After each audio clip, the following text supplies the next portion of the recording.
जेता जियो पिंड सब तेरा,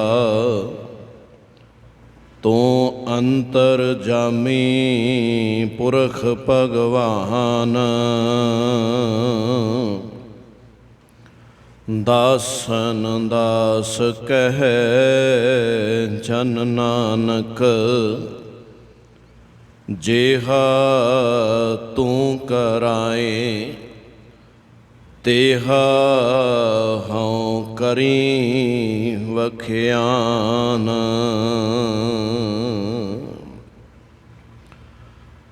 परम सन्मान योग जुग हो जुग अटल सतगुरु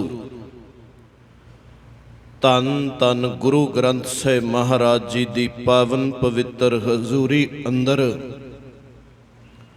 सोबाईमान होए बैठे गुरु सवारे सत संगी जनों वडभागी हो। सतगुरां दी अपार बख्शिश रहमत सदका गुरु दरबार अंदर गुरु सवारियां पासों अलाही बाणी दा कीर्तन सरवण कीता है। सतगुरु बख्शिश रहमत करन सबना दी हाजरी दर प्रवान होवे। आओ कुछ क समां गुरमत विचारां दी सांझ पाइए। विचार आरंभन तो पहला गुरु बख्शी फतेह प्रवान करो जी। वाहिगुरु जी का खालसा वाहिगुरु जी की फतेह। सतगुरु गुरु ग्रंथ साहिब महाराज जी ने अमृत वेले इस अस्थान ते जो हुक्म रूप अंदर बख्शिश कीती, शहीदां दे सिरताज सतगुरु गुरु अर्जुन साहिब जी दे ए पावन बोल सोरठ राग अंदर साहिब दे पावन अंग 621 और 22 ऊपर सुबाईमान खन। इन पावन बचनां दे अंदर जो मुख विचार साहिब जी ने बख्शिश कीती, कहन लगे संतो राम नाम निस्तरियै, उठत बैठत हर हर ध्याइयै, अन दिन सुकृत करियै। कि हे सत संगी जनों, निस्तारा जदों भी होना है वो परमात्मा दे नाम दे नाल ही होवेगा। इस करके उठत बैठत हर हर ध्याइयै, हर समय उठदियां बहिंदियां चलदियां उस परमात्मा नूं सदीव काल लई चेते रखिया जाए।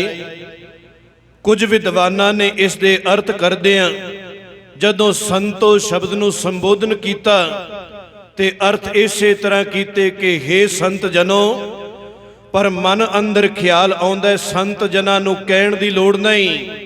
जेड़े संत पद दी पदवी ते पहुंच गए उन्हां नूं तां पावन बाणी अंदर इस तरह फरमाया, कहन लगे जिन्ना सास गिरास न विसरै, हर नामा मन मंत, धन से सेई नानका, पूर्ण सोई संत।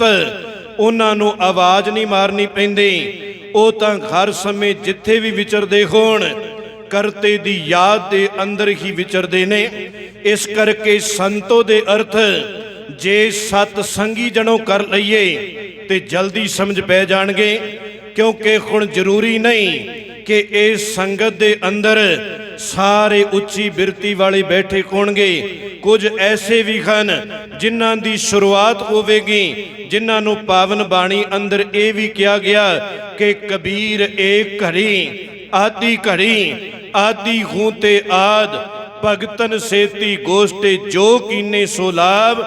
इस करके जे इस तरह कह लीए ते चंगा लगेगा कि हे सत संगी जनों, जदों भी भव सागर तो पार उतारा होना है ते परमात्मा दे नाम दे नाल ही होवेगा। हुण दुनिया दे विच आपां किते जाना होवे, किते समुंदर तो पार करना होवे ते कई सहारे सानू मिल जाणगे और असीं यतन भी करते हैं कि जिस बंदी नूं मिलण वास्ते जा रहे हैं, जिस अस्थान ते जा रहे हैं, सानू शॉर्टकट रस्ता जिहड़ा है वो पता लग जाए। साडा रस्ता लंबा नहीं होना चाहिए ताकि असी समय सिर मंजिल ते पहुँच जाइए। पर जदों अध्यात्मक मार्ग की गल आउंदी है, ਉਦੋਂ ਜਿਹੜਾ ਸਿੱਧਾ ਰਸਤਾ ਗੁਰੂ ਦੱਸਦਾ ਹੈ, ਸ਼ਾਰਟਕਟ ਰਸਤੇ ਦੀ ਗੱਲ ਗੁਰੂ ਕਰਦਾ ਹੈ, ਉਸ ਪਾਸੇ ਬਹੁਤਾਤ ਇਨਸਾਨੀਅਤ ਜਿਹੜੀ ਹੈ ਉਹ ਤਿਆਰ ਨਹੀਂ ਹੁੰਦੀ। ਜਿੰਨਾ ਕਰਮ ਕਾਂਡਾਂ ਅੰਦਰ ਪਾਇਆ ਜਾਏ, ਜਿੰਨਾ ਉਲਝਾਇਆ ਜਾਏ ਕਿ ਆਹ ਕੰਮ ਕਰੇਗਾ ਇਸ ਤਰ੍ਹਾਂ ਹੋਏਗਾ, ਆਹ ਕੰਮ ਕਰੇਗਾ ਤੇਰਾ ਇਹ ਨੁਕਸਾਨ ਹੋ ਜਾਏਗਾ, ਇੰਨਾ ਦਾਨ ਪੁੰਨ ਕਰੇਗਾ ਤਾਂ ਤੇਰਾ ਭਲਾ ਹੋਵੇਗਾ, ਜਿੰਨਾ ਮਰਜੀ ਉਹ ਕਰਮ ਕਾਂਡੀ ਰਸਤਾ ਲੰਬਾ ਕਰ ਦਏ ਤੇ ਆਇਆ ਹੋਇਆ ਹਰ ਗੱਲ ਨੂੰ ਹੀ ਅੱਗੋਂ ਪ੍ਰਵਾਨ ਕਰੀ ਜਾਂਦਾ ਹੈ। ਤਾਂ ਹੀ ਸ਼ਹਿਦ ਸਾਹਿਬ ਨੇ ਪਾਵਨ ਬਾਣੀ ਵਿੱਚ ਕਹਿ ਦਿੱਤਾ, ਕਹਿਣ ਲੱਗੇ ਹਿੰਦੂ ਅੰਨਾ ਤੁਰਕੂ ਕਾਣਾ, ਦੋਹਾਂ ਤੇ ਗਿਆਨੀ ਸਿਆਣਾ, ਹਿੰਦੂ ਪੂਜੈ ਦੇਹੁਰਾ, ਮੁਸਲਮਾਨ ਮਸੀਤ, ਨਾਮੇ ਸੋਈ ਸੇਵਿਆ, ਜਾਂ ਦੇਵਰਾ ਨਾਮ ਮਸੀਤ। ਮੈਂ ਕਰਮ ਕਾਂਡਾ ਵਾਲੇ ਪਾਸੇ ਨਹੀਂ ਤੁਰਦਾ, ਮੈਂ ਸਿੱਧੀ ਤੇਰੇ ਨਾਲ ਸਾਂਝ ਬਣਾਉਣੀ ਚਾਹੁੰਦਾ। ਮੈਂ ਕਈ ਵਾਰ ਜ਼ਿਕਰ ਕਰਨਾ ਕਿ ਗੁਰੂ ਨਾਨਕ ਸਾਹਿਬ ਦਾ ਘਰ ਜਿੱਥੇ 10 ਜਾਮਿਆਂ ਅੰਦਰ ਰਹਿਮਤ ਵਰਤਾਉਂਦਾ ਹੈ ਤੇ ਅਖੀਰ ਤੇ ਜਾ ਕੇ ਇਹ ਗੱਲ ਕਹਿ ਦਿੰਦੇ ਨੇ, ਭਾਵੇਂ ਸਾਡਾ ਫਰਜ਼ ਬਣਦਾ ਹੈ ਮਾਨ ਸਨਮਾਨ ਉਹਨਾਂ ਨੂੰ ਦੇਣਾ ਜੋ, ਕਿਉਂਕਿ ਪਾਵਨ ਬਾਣੀ ਅੰਦਰ ਜ਼ਿਕਰ ਆਉਂਦਾ ਹੈ ਗੁਰ ਪਰਮੇਸ਼ਰ ਏਕੋ ਜਾਣ, ਪਰ ਦੂਸਰੇ ਪਾਸੇ ਉਹ ਆਪ ਹੀ ਇਹ ਗੱਲ ਕਹਿੰਦੇ ਨੇ ਕਿ ਜੋ ਹਮ ਕੋ ਪਰਮੇਸ਼ਰ ਉਚਰ ਹੈ ਤੇ ਸਭ ਨਰ ਕੁੰਡ ਮੈਂ ਪਰ ਹੈ, ਕਿ ਮੈਂ ਵੀ ਵਿੱਚ ਦੀਵਾਰ ਨਹੀਂ ਬਣਨਾ ਚਾਹੁੰਦਾ, ਮੈਂ ਵੀ ਤੇਰਾ ਸਿੱਧਾ ਸੰਬੰਧ ਪਰਮਾਤਮਾ ਦੇ ਨਾਲ ਬਣਾਉਣਾ ਚਾਹੁੰਦਾ। ਸੰਤੋ ਰਾਮ ਨਾਮ ਨਿਸਤਰੀਐ, ਜਦੋਂ ਵੀ ਪਾਰ ਉਤਾਰਾ ਹੋਵੇਗਾ ਰਾਮ ਦੇ ਨਾਮ ਦੇ ਨਾਲ, ਪਰਮਾਤਮਾ ਦੇ ਨਾਮ ਦੇ ਨਾਲ, ਉਸ ਦੇ ਗੁਣਾਂ ਦੇ ਨਾਲ, ਉਸ ਦੇ ਸਿਧਾਂਤਾਂ ਦੇ ਨਾਲ, ਉਸ ਦੇ ਉੱਪਰ ਚੱਲਿਆ ਸਾਡਾ ਪਾਰ ਉਤਾਰਾ ਹੋਵੇਗਾ। ਹੁਣ ਕਰਮ ਕਾਂਡੀ ਨੇ ਰਸਤਾ ਕਿਵੇਂ ਲੰਬਾ ਕੀਤਾ? ਭਾਈ ਗੁਰਦਾਸ ਜੀ ਨੇ ਇਸ ਦਾ ਬੜਾ ਸੋਹਣਾ ਵਿਸਥਾਰ ਕੀਤਾ। ਕਹਿਣ ਲੱਗੇ ਜਦੋਂ ਧਰਮ ਕਮਾਉਣ ਦੀ ਗੱਲ ਆਈ, ਇਹ ਇਨਸਾਨ ਫਿਰ ਤੀਰਥਾਂ ਵਾਲੇ ਪਾਸੇ ਤੁਰ ਪੈਂਦਾ ਹੈ, ਕਿੰਨਾ ਸਮਾਂ ਇਸੇ ਤਰ੍ਹਾਂ ਨਸ਼ਟ ਕਰ ਦਿੰਦਾ ਹੈ। ਭਾਈ ਗੁਰਦਾਸ ਜੀ ਨੇ ਜ਼ਿਕਰ ਕੀਤਾ ਕਿ ਸਤਿਗੁਰ ਤੀਰਥ ਛੱਡ ਕੇ ਤੇਰੇ ਨਗਰ ਅੰਦਰ, ਤੇਰੇ ਇਲਾਕੇ ਅੰਦਰ, ਤੇਰੇ ਘਰ ਦੇ ਅੰਦਰ ਵੀ ਗੁਰੂ ਕੀਆਂ ਪੋਥੀਆਂ ਪਈਆਂ ਹੋਈਆਂ ਨੇ, ਉਹਨਾਂ ਨੂੰ ਨਾ ਫਰੋਲਣ ਦੀ ਬਜਾਏ, ਉਹਨਾਂ ਨੂੰ ਨਾ ਪੜਨ ਦੀ ਬਜਾਏ ਤੂੰ ਤੀਰਥਾਂ ਵਾਲੇ ਪਾਸੇ ਤੁਰ ਪਿਆ। ਜੇ ਤਾਂ ਤੀਰਥਾਂ ਤੋਂ ਕੁਝ ਲੈ ਆਉਂਦਾ ਕਿ ਗੁਰੂ ਕਾ ਮੈਂ ਇਹ ਗੁਣ ਲੈ ਕੇ ਆਇਆ, ਤੇ ਫਿਰ ਇਹ ਤੇਰਾ ਤੀਰਥ, ਇਹ ਦਾਨ ਪੁੰਨ ਸਫਲਾ ਹੋ ਜਾਂਦਾ। ਪਰ ਜੇ ਇਹ ਸਾਰਾ ਕੁਝ ਕਰਨ ਤੋਂ ਬਾਅਦ ਥਾਂ ਥਾਂ ਤੇ ਆ ਕੇ ਦੱਸਦਾ ਫਿਰੇ ਕਿ ਮੈਂ ਤੀਰਥਾਂ ਤੇ ਗਿਆ, ਮੈਂ ਦਾਨ ਪੁੰਨ ਕੀਤੇ, ਤੇ ਸਾਹਿਬ ਕਹਿਣ ਲੱਗੇ ਤੇਰਾ ਸਾਰਾ ਬੇਕਾਰ ਚਲਾ ਗਿਆ। ਤੀਰਥ ਬਰਤ ਅਰ ਦਾਨ ਕਰ, ਮਨ ਮੈਂ ਧਰੈ ਗੁਮਾਨ, ਨਾਨਕ ਨੇਫਲ ਜਾਤ ਤੇ ਜਿਉ ਕੁੰਚਰ ਇਸ਼ਨਾਨ। ਕਹਿਣ ਲੱਗੇ ਸਾਰਾ ਹਾਥੀ ਦੇ ਇਸ਼ਨਾਨ ਵਾਂਗ ਬੇਕਾਰ ਚਲਾ ਗਿਆ, ਕਿਉਂਕਿ ਤੀਰਥਾਂ ਤੇ ਜਾ ਕੇ ਤੂੰ ਪ੍ਰਾਪਤ ਹੀ ਕੁਝ ਨਹੀਂ ਕੀਤਾ। ਸਿਰਫ ਟੁੱਬੀਆਂ ਲਾ ਕੇ ਕੋਈ ਗੰਗਾ ਚਲਾ ਗਿਆ, ਕੋਈ ਗੋਦਾਵਰੀ ਚਲਾ ਗਿਆ, ਕੋਈ ਜਮਨਾ ਚਲਾ ਗਿਆ। ਸਤਿਗੁਰੂ ਦਾ ਘਰ ਇਹਨਾਂ ਗੱਲਾਂ ਦੀ ਇਜਾਜ਼ਤ ਨਹੀਂ ਦਿੰਦਾ। ਕਹਿਣ ਲੱਗੇ ਮੈਂ ਲੋਕਾਂ ਵੱਲ ਦੇਖਣਾ, ਗੰਗਾ ਗਿਆ, ਗੋਦਾਵਰੀ ਸੰਸਾਰ ਕੇ ਕੰਮ, ਭਗਤਾਂ ਦੇ ਕੰਮ ਨਹੀਂ, ਸੰਸਾਰ ਕੇ ਕੰਮ।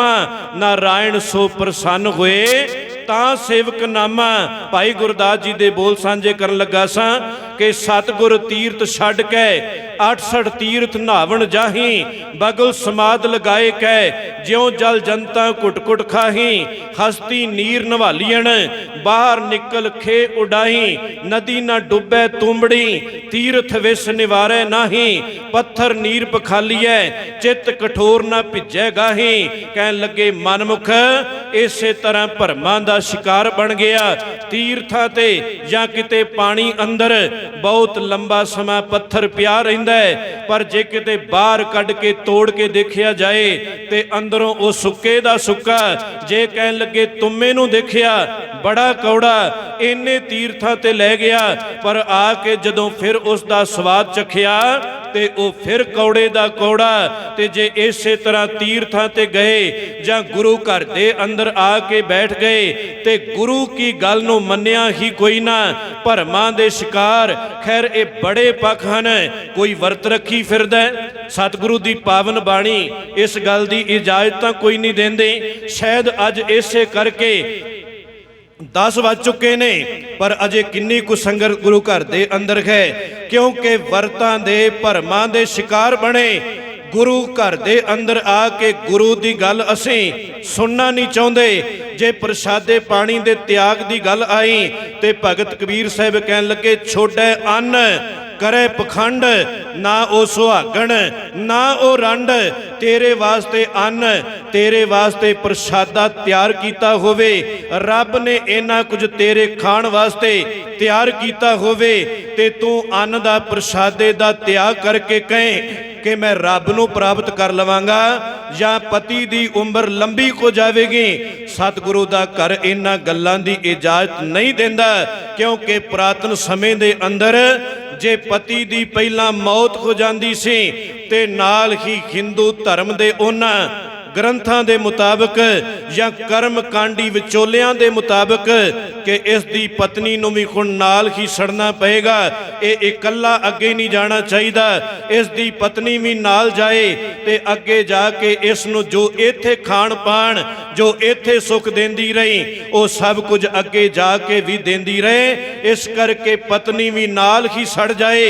हुण पत्नी दुखी हो के ये जिउंदे जी अरदास करती रहिंदी सी कि किते ऐसा ना होवे कि मेरे तो पहला मेरा पति चला जाए। जे पति मेरे तो पहला चला गया ते जिउंदे जी मैनू चिखा दे अंदर सड़ना पैना है। वो कई तरह के इस तरह के आडंबर करती सी। सतगुरु दा घर इन्हां गल्लां नूं प्रवान नहीं करता। पहला गुरु अमरदास पातशाह जी ने इसकी बड़ी लंबी चौड़ी व्याख्या की ते ये सारा आडंबर बंद कराया।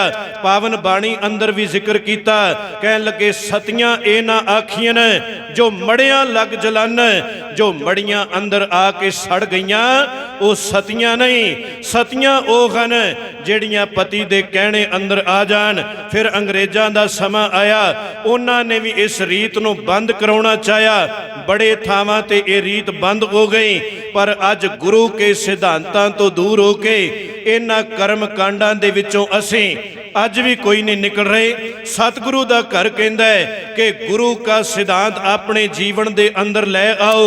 भाई मनसुख वर्गे श्रीलंका दी धरती ते जांदे ने, उथों दे लोकां ने वर्त रखिया अग बाली ते इस गुरु के सिख ने जाके कर्म कांडां तो वरजिया। उथों दे राजे ने फड़िया, राजे दे फड़न तो बाद जदों कैद दे अंदर गुरु की पावन बाणी सिख पढ़ रहा है ते यही राजा शिवनाब कोल आया। आखिर वह भी रंगिया जांदा है ते पुछदा है तेरा गुरु कौन है? तू किसे दी परवाह नहीं करदा, किसे कर्म कांड नूं नहीं मनदा। ते उस वक्त जिक्र कीता सी मेरा गुरु गुरु नानक। ते शिवनाब पुछदा किवें मिलाप होवेगा? ते उस वक्त भाई मनसुख कहंदा है दिन रात चेते करी जा, तेरे घर दे अंदर पहुंच जाएगा। फिर ऐसा ही समा बनता है। गुरु नानक साहिब श्रीलंका दी धरती ते पहुंचते ने। ओ शिवनाब राजा गुरमत दे नाल जुड़िया ते उस इलाके अंदर किन्ने लोग गुरमत दे नाल जुड़ गए। जे भाई मनसुख भी जाके उन्हां वांग कर्म कांडा अंदर उलझ जांदा ते शायद उस इलाके अंदर सुधार जिहड़ा वो ना हुंदा, गुरमत दा प्रकाश ना हुंदा। खैर समा नहीं कि मैं इसका बहुता विस्तार कर सकां। साहब ने जो ये बचन सांझे कीते, कहन लगे संतो राम नाम निस्तरिया, मैं सीधा रस्ता दस रहा, किसे कर्म कांड अंदर नहीं उलझा रहा। किते नहीं मैं कहंदा कि सारा दिन चौंकड़ा मार के बैठा रहे, रब तां मिलेगा। कहन लगे उठत बैठत हर हर ध्याईए। जिथे भी विचर रहे हैं, भावें वो कारोबार है, भावें परिवार है, भावें किते रिश्तेदारी दे अंदर, कहन लगे इस घर की रहमत तू उथे भी मान सकदा है। हसंदियां खिलंदियां पहनंदियां खवंदियां विचे होवे मुक्त, तू सहजे पार लग जाएगा। गुरु तेरे लिए ये सीधा रस्ता लैके आया है, इसनों समझण दा यतन कर। साहब ने फिर अगे जो रहमतां वरताइयां, कहन लगे गुरपुर है किरपा धारी उन्हां उपर जिन्हां ने गुरु की गल मन लई। गुरपुर है किरपा धारी प्रभ पूरी लोच खमारी, कर इशनान गृह आए आनंद मंगल सुख पाए। कहन लगे जदों अंदरों आत्मिक इशनान किया ते सदीव काल लई साडे जीवन दे अंदर सुख बन गया। संत का मार्ग धर्म की पौड़ी को वडभागी पाए सारे नहीं, कोई कोई इस पासे वल जुड़दा है ते जेड़ा जुड़ जाए उसका जीवन उच्चा सुच्चा बन जाता है। नहीं तो कर्म कांडां दे अंदर जिथे पहली जिंदगी निकल गई रहिंदी भी जिहड़ी है वो कर्म कांडां विच ही निकल जानी है। कोट जन्म के किल विख नासे हर चरनी चित लाए, तेरे जन्म दे कीते कोई करोड़ा माड़े कर्म। क्योंकि कुछ विद्वानां ने अर्थ कीते हन कि कोट जन्म के तेरे करोड़ा जन्मां दे, पर इस तरह अर्थ सही नहीं लग रहा। कोट जन्म के कि तेरे जन्म दे करोड़ा जिहड़े किल विख पाप हन सारे गुरु विनाश कर दिंदा है। इस करके उस्तत करो सदा प्रभ अपने, जिन पूरी कल राखी, उस मालक दी उस्तत करो जिन्ने तुहाडी रख लई। जी जंत सब भय पवित्रा, सतगुर की सच साखी। जिन्हां ने गुरु दी साखी नूं सुन लिया उन्हां दे बिगन चले गए। खोए पाप भय सब पावन, जन नानक सुख घर आया। उन्हां दे जीवन अंदर सदैव काल लई सुख आ जांदा है। जिहड़े वहमां भरमां विचों निकल के एक करते दे नाम दे नाल जुड़ जांदे ने। सतगुरु किरपा करन बचन हिरदियां अंदर वसण, भुल्लां बख्श लैणीਆਂ जी। वाहिगुरू जी का खालसा वाहिगुरू जी की फतेह।